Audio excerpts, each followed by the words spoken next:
Mechanical engineering முடிச்ச ஒரு ஃப்ரெஷரால core ஜாப்ல போக முடியல. அது என்ன ரீசன் பார்த்தீங்கன்னா, கிட்டத்தட்ட 5 ரீசன்ஸ் இருக்கு. அது ரீசன் நம்ம சொல்ல முடியாது. இட்ஸ் அ கேப் ஆக்சுவலா. அதாவது ஒரு இண்டஸ்ட்ரிக்கும் ஒரு ஃப்ரெஷர்ஸ்க்கும் நடுப்புற இருக்கிற அந்த கேப் தான் வந்து இந்த 5 ரீசன்ஸ். ஸோ இந்த கேப்பை நம்ம ஃபில் பண்ணிட்டோம் அப்படின்னா, கண்டிப்பா ஒரு ஃப்ரெஷரால கோர் ஜாப்ல போக முடியும். என்னன்றத நம்ம இந்த வீடியோல பார்க்க போறோம். அதுக்கு முன்னாடி அந்த 5 ரீசன்ஸ் என்னன்றத பார்க்கணும். ஒன்னு வந்து lack of industry awareness. Mechanical இன்ஜினியரா எந்த மாதிரியான இண்டஸ்ட்ரியில நான் போய் ஜாப் அப்ளை பண்ணலாம், அந்த இண்டஸ்ட்ரியில என்னுடைய ரோல்ஸ் அண்ட் ரெஸ்பான்சிபிலிட்டிஸ் என்ன. ரெண்டாவது வந்து பாத்தீங்கன்னா ஒரு ப்ராப்பரான கெரியர் ரோட் மேப். இன்னொன்று வந்து சப்ஜெக்ட்ஸ்ல வர பேசிக்ஸ் ஃபண்டமெண்டல்ஸ் வந்து ஒரு இண்டஸ்ட்ரி நம்ம கிட்ட என்ன எக்ஸ்பெக்ட் பண்றாங்கன்றத தெரிஞ்சுக்கணும். அப்பதான் அதுக்கேற்ற ஸ்கில்ஸ் அதுக்கேற்ற மாதிரி நம்மள டெவலப் பண்ணி. இன்னொன்று டிமாண்ட் அண்ட் சப்ளை. எல்லாரும் வந்து ஒரே இடத்துல போய் நம்ம வந்து விழும்போது என்ன ஆகுதுன்னா, அங்க சப்ளை அதிகமாயிடுதே தவிர டிமாண்ட் ஏறாது. டிமாண்ட் ஏற மாட்டேது. டிபார்ட்மெண்ட்டை சூஸ் பண்ணும்போது எல்லாரும் ஒரே டிபார்ட்மெண்ட், இப்ப ஐடி வந்து பூம் ஆகுது அப்படின்னா எல்லாரும் வந்து ஐடில போய் இது பண்றாங்க. இப்ப ஏஇன்றோம், அடுத்து எல்லாரும் வந்து ஏஇலே வந்து போக்கஸ் பண்ண ஆரம்பிச்சிடறாங்க. பட் அது மட்டும் தான் வந்து டிமாண்டும் கிடையாது. இது தவிர மற்ற டிபார்ட்மெண்ட்ஸ்லயும் டிமாண்ட்ஸ் இருக்கு. இந்த வீடியோல ஒரு ஃப்ரெஷர்ஸ்க்கான, ஈவன் கரண்டா பாஸ் அவுட் ஆக போற ஸ்டூடெண்ட்ஸ்க்கும் சரி, ஃப்ரெஷர்ஸ்க்கும் சரி, ஒரு கோர் ஜாப்ல போறதுக்கான ரோட் மேப் வந்து எப்படி ஃபார்ம் பண்ணலான்றதுக்கு தான் இந்த வீடியோல நான் ஷேர் பண்ணியிருக்கேன். ஸோ அதுக்கு முன்னாடி வீடியோக்குள்ள போறதுக்கு முன்னாடி க்ரோ ஸ்கில் இந்த சேனல் ஆரம்பிச்சதே வந்து ஒரு ஸ்டூடெண்ட்ஸ்க்கும் சரி, ஒரு ப்ரொஃபஷனலுக்கும் சரி, அவங்களுக்கு யூஸ்ஃபுல்லா இருக்கணுன்றதுக்காக, அது லேர்னிங் வைஸும் சரி, ஒரு கைடன்ஸ் வைஸும் சரி, ஸ்கில்ல பேஸ் பண்ணி அவங்க கெரியர்ல எப்படி க்ரோ ஆகலான்றதுக்கான இன்ஃபர்மேஷன்ஸ் தான் வந்து இந்த வீடியோ மூலமா ஷேர் பண்ணலான்றதுக்காக தான் இந்த சேனலே ஆரம்பிச்சிருக்கேன். ஸோ இந்த சேனலை சப்ஸ்கிரைப் பண்ணிக்கிங்க. உங்களோட கெரியர் க்ரோத்துக்கு கண்டிப்பா யூஸ்ஃபுல்லா இருக்கும். அது மட்டும் இல்லாம பெல் நோட்டிஃபிகேஷன் ஆன் பண்ணிக்கிங்க. இந்த வீடியோட கடைசியில இந்த வீடியோ பிடிச்சதுன்னா கண்டிப்பா மறக்காம லைக் பட்டன் பிரஸ் பண்ணுங்க. ஸோ ஃபர்ஸ்ட் ஒரு மெக்கானிக்கல் ஃப்ரெஷர் வந்து காலேஜ் ஃபைனல் இயர் இப்போ படிச்சுட்டு இருக்க ஸ்டூடெண்ட்ஸ் கூட கண்டிப்பா இதை ஃபாலோ பண்ணலாம். ஸோ என்னன்னா ஃபர்ஸ்ட் வந்து இண்டஸ்ட்ரியை பத்தின அவேர்னஸ் வந்து ஃபர்ஸ்ட் அவங்க தெரிஞ்சுக்கணும். அந்த இண்டஸ்ட்ரி ஒரு இண்டஸ்ட்ரி தான் ஒரு ப்ராடக்ட்ஸ் வந்து அவங்க மேனுஃபேக்சரிங் பண்றதா இருக்கட்டும், இல்லை சர்வீஸ் பண்றதா இருக்கட்டும். ஸோ அதுல அந்த ப்ராடக்ட் வந்து ஒரு சில பேருக்கு ஒரு சில ப்ராடக்ட்ஸ், இப்போ ஃபார் எக்ஸாம்பிள் வந்து ஆட்டோமொபைல் இன்ட்ரெஸ்ட் இருக்கும் சில பேருக்கு. ஒரு சில பேருக்கு இப்போ டிரான்ஸ்ஃபார்மர் மேனுஃபேக்சரிங், அதே மாதிரி வந்து மொபைல் மேனுஃபேக்சரிங், அப்புறம் வந்து பாத்தீங்கன்னா fabrication, N number of products வந்து மேனுஃபேக்சரிங் கம்பெனிஸ் நிறைய இருக்கு. அந்த ப்ராடக்ட்டை பத்தின டீடைல்ஸ் நிறைய நீங்க கலெக்ட் பண்ணி நீங்க தெரிஞ்சுக்கணும்.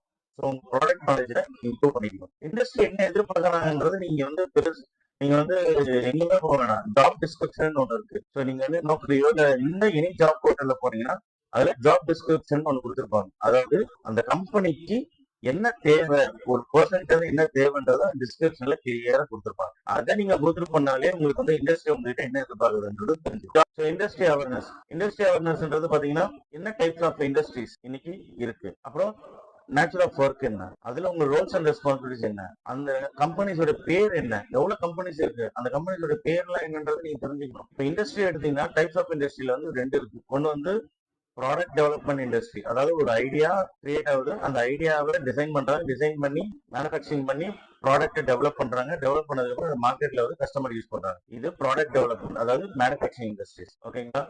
இன்னொன்னு வந்து சர்வீஸ் அண்ட் சப்போர்ட் இண்டஸ்ட்ரீஸ்னு ஒண்ணு இருக்கு. ஓகேங்களா. அதாவது ஒரு ப்ராடக்ட்டை வந்து மேனுஃபேக்சரிங் பண்ணி கஸ்டமர்கிட்ட போய் யூசேஜ் ஸ்டார்ட் ஆனதுக்கு அப்புறமா அதுக்கு வந்து சர்வீஸ்னு ஒன்று தேவைப்படும். உதாரணத்துக்கு இப்போ காரு, பைக்கு இதெல்லாம் நம்ம சர்வீஸ் பண்றோமா, மேனுஃபேக்சரிங் கம்பெனி ஒன்று, சர்வீஸ் பண்ற கம்பெனி ஒன்று. ஓகேங்களா. அதே மாதிரி சப்போர்ட் இண்டஸ்ட்ரின்னு ஒன்று தனியா இருக்கு. ஓகேவா. ஸோ இந்த மாதிரி டைப்ஸ் ஆஃப் இண்டஸ்ட்ரீஸ் இருக்கு.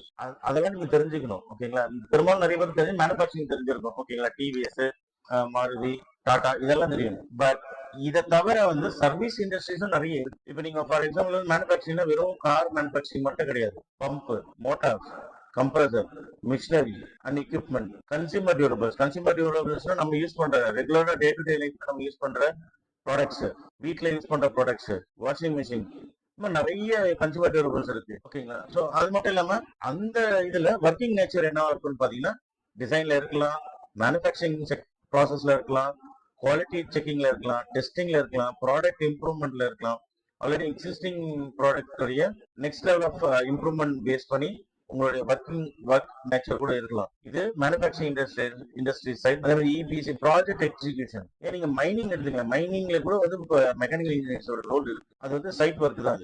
மெயின்டெனன்ஸ், யூட்டிலிட்டிஸ், ப்ராஜெக்ட் கோஆர்டினேட்டர், இதெல்லாம் நீங்க தெரிஞ்சுக்கணும். ஓகேங்களா? இதை நீங்க எப்படி தெரிஞ்சுக்கலாம்னா, ஒண்ணும் நீங்க காலேஜ்ல போய் உங்க லெக்சர்கிட்ட கேட்கலாம், இல்ல ஆல்ரெடி எக்ஸிஸ்டிங் தெரிஞ்ச பீப்புள் யாராவது இண்டஸ்ட்ரியில ஒர்க் பண்ணா அவங்க கிட்ட இருந்து கேட்டு தெரிஞ்சுக்கலாம். இல்லையா நம்ம கையிலேயே இருக்கு ஒரு போன், இன்னைக்கு எல்லாமே நீங்க போன்லயே எல்லாமே வந்துருது. கரெக்ட்டுங்களா? ஏஐ நிறைய ஏஐ சப்போர்ட் இருக்கு. சோ நீங்க போய் இதை உங்க கெரியருக்காக நீங்க தான் ஃப்ரண்ட்ல வரணும். நீங்க தான் வந்து நிறைய விஷயங்களை வந்து ரிசர்ச் பண்ணணும். நம்ம எதுவுமே பண்ணாம ஜாப், நம்ம கோர் ஜாப் கிடைக்கலன்னு உட்காந்துட்டு வந்தோம்னா கிடைக்காது. இன்னைக்கு நெட்ல எல்லாமே இருக்கு, டேட்டா இருக்கு. ஸோ டைப்ஸ் ஆஃப் இண்டஸ்ட்ரீஸ் பத்தி தெரிஞ்சுக்கணும். அதுக்கு டேட்டா எல்லாமே நீங்க எடுங்க. என்ட்ரி லெவல் ரோல்ஸ் என்ன, ஒரு ஃப்ரெஷருக்கு என்ன மாதிரியான ரோல்ஸ் இருக்கு இன்னைக்கு இண்டஸ்ட்ரியில, அப்ப அதுக்கு என்ன ஸ்கில்ஸ் தேவை அதெல்லாம் நீங்க லேர்ன் பண்ணிக்கணும். அதே மாதிரி வந்து ஒரு ப்ராடக்ட் எதுக்காக நான் வந்து ஒரு ப்ராடக்ட் சூஸ் பண்ணிக்கிங்கன்னு சொல்றேன்னா, என்ன மாதிரியான ப்ராடக்ட், அந்த ப்ராடக்ட்ல நீங்க எந்த மாதிரி இதுல போனா உங்களுக்கு பெட்டரா இருக்கும், உங்களுக்கு எதுல இன்ட்ரெஸ்ட் இருக்கு, அதை பேஸ் பண்ணி நீங்க வந்து உங்க ப்ராடக்ட்டை சூஸ் பண்ணுங்க. அதுக்கப்புறம் அந்த ப்ராடக்ட்லயே உங்களோட கெரியர் க்ரோத்தை எடுத்துட்டு போங்க. அப்புறம் ஃபண்டமெண்டல்ஸ்ல இன்னொன்னு வந்து பாத்தீங்கன்னா, இன்ஜினியரிங் டிராயிங்ன்றது ரொம்ப ரொம்ப இம்பார்ட்டன்டான ஒரு விஷயம். ஏன்னா நீங்க மேனுஃபேக்சரிங்க்கும் ஒரு டிசைனுக்கும் ஒரு மேனுஃபேக்சரிங்க்கும் ஒரு கம்யூனிகேஷன் தான் அந்த டிராயிங். அப்புறம் மேனுஃபேக்சரிங் ப்ராசஸ், ஒரு மேனுஃபேக்சரிங் இண்டஸ்ட்ரியில நீங்க பெரிய லெவல்ல தெரிஞ்சுக்காலும் ஒரு பேசிக்கா வந்து ஒரு ப்ராசஸ் எப்படி நடக்குதுன்றது தெரிஞ்சுக்கணும். அப்புறம் மெட்டீரியல்ஸ், என்ன மாதிரியான மெட்டீரியல்ஸ் இருக்கு, பிளாஸ்டிக், காப்பர், அயர்ன், ஸ்டீல், அந்த மெட்டீரியலை பத்தி எல்லாம் நீங்க தெரிஞ்சுக்கணும். அப்புறம் முக்கியமானது டாலரன்ஸ். ஏன்னா மேனுஃபேக்சரிங் வந்து பாத்தீங்கன்னா ரொம்ப இம்பார்ட்டன்ட் டாலரன்ஸ் இருக்கணும். ஏன்னா 100% வந்து டைமென்ஷன் மெயின்டைன் பண்ண முடியாது. அப்போ அங்க பிளஸ் ஆர் மைனஸ் கொஸ்டின் இருக்கணும். அப்ப அது எவ்வளவு டாலரன்ஸ் இருக்கலாம், பிளஸ்ல எவ்வளவு போயிருக்கலாம், மைனஸ்ல எவ்வளவு போயிருக்கலாம். So your income is directly proportional to value you create. So நீங்க ஸ்கில்ல வளர்த்துக்கீங்க, ஆட்டோமேட்டிக்கா வந்து ஜாப் உங்களுக்கு தெரிய வரும். ஸோ அடுத்தது இண்டஸ்ட்ரி என்ன எக்ஸ்பெக்டேஷன் பண்றாங்கன்னு நீங்க தெரிஞ்சுக்கணும்னு சொன்னேன். ஸோ அதுக்கு ஒரு எக்ஸாம்பிளுக்காக வந்து ஒரு ஜாப் டிஸ்கிரிப்ஷன் வந்து உங்ககிட்ட ஷேர் பண்ணலாம்னு நினைச்சேன். இது நான் ஒரு ஜாப் போட்டோ இருந்தா எடுத்தது. இது வந்து ஃப்ரெஷர்ஸ் 0 to 1 year எக்ஸ்பீரியன்ஸ் ஃப்ரெஷர்ஸும் வந்து அப்ளை பண்ணலாம். கிட்டத்தட்ட ஒரு 10 ஓப்பனிங்ஸ் இருக்குன்றது இருந்தாங்க. அதுல பாத்தீங்கன்னா கிராஜுவேட் இன்ஜினியர் ட்ரைனிஸ், ஸோ உங்களை ட்ரைனியா தான் எடுக்கிறாங்க. ஓகேங்களா? அதுல பாத்தீங்கன்னா ஹேண்ட்ஸ் ஆன் எக்ஸ்போஜர்னா ஒரு மேனுஃபேக்சரிங் ரிலேட்டடா வந்து உங்களுக்கு எக்ஸ்போஜர் இருக்கணும். அப்புறம் குவாலிட்டினா என்ன, ப்ராடக்ட் டெவலப்மெண்ட்னா என்ன, அப்புறம் வந்து இன்ஜினியரிங் ப்ராசஸ். ஓகேங்களா? ஃபவுண்டேஷன் ஸ்ட்ராங்கா இருக்கணும், உங்களோட பேசிக்ஸ் வந்து ஸ்ட்ராங்கா இருக்கணும். அது கீழே பாத்தீங்கன்னா நீங்க என்ன மாதிரியான ஒர்க் நேச்சர், என்ன மாதிரியான ரெஸ்பான்சிபிலிட்டிஸ் இருக்குன்றது கீ ரெஸ்பான்சிபிலிட்டிஸ் கொடுத்துருக்காங்க பாருங்க. நீங்க வந்து ஆல்மோஸ்ட் ப்ராடக்ட் கோஆர்டினேட்டரா இருப்பீங்கன்னு நினைக்கிறேன். ஸோ இதான் நீங்க வந்து என்ன பண்ணணும்னா அனலைஸ் பண்ணணும், கம்பெனி என்ன எதிர்பார்க்கறாங்க. இப்போ நீங்க வந்து என்ன பண்ணலாம்னா, ஒரு மேனுஃபேக்சரிங் ஆபரேஷன் என்னன்றதை நீங்க நெட்ல இருந்து தேடி ரிசர்ச் பண்ணலாம். ஒரு பிளாஸ்டிக் இன்ஜெக்ஷன் மோல்டிங்னா என்ன, இதை நீங்க தெரிஞ்சுக்கிட்டாலே நீங்க இதே கம்பெனில போய் நீங்க இன்டர்வியூ அட்டெண்ட் பண்றீங்கன்னா அவங்க என்ன பண்ண போறாங்க, இது ரெலவெண்டா உங்களுக்கு வந்து ஏதாவது நாலேஜ் இருக்காங்கிறதுக்காக உங்ககிட்ட கேள்வி கேட்பாங்க. அப்ப நீங்க அதுக்கு பதில் சொல்லிட்டாலே ஆல்மோஸ்ட் வந்து உங்களுக்கு ஜாப் கன்ஃபார்ம் ஆயிடுவாங்க. என்ன கேட்கறாங்கன்னு தெரிஞ்சுக்கிட்டு அந்த ஸ்கில்ஸ் இல்லைன்னா நீங்க டெவலப் பண்ணிக்கணும். ஸோ இதுல ஏதாவது டவுட் இருந்தா கண்டிப்பா கமெண்ட் செக்ஷன்ல போடுங்க. மறக்காம இந்த சேனலை சப்ஸ்கிரைப் பண்ணிக்கோங்க, பெல் நோட்டிஃபிகேஷன் ஆன் பண்ணிக்கோங்க. இந்த வீடியோ பிடிச்சிருந்தா மறக்காம லைக் பட்டன் பிரஸ் பண்ணுங்க.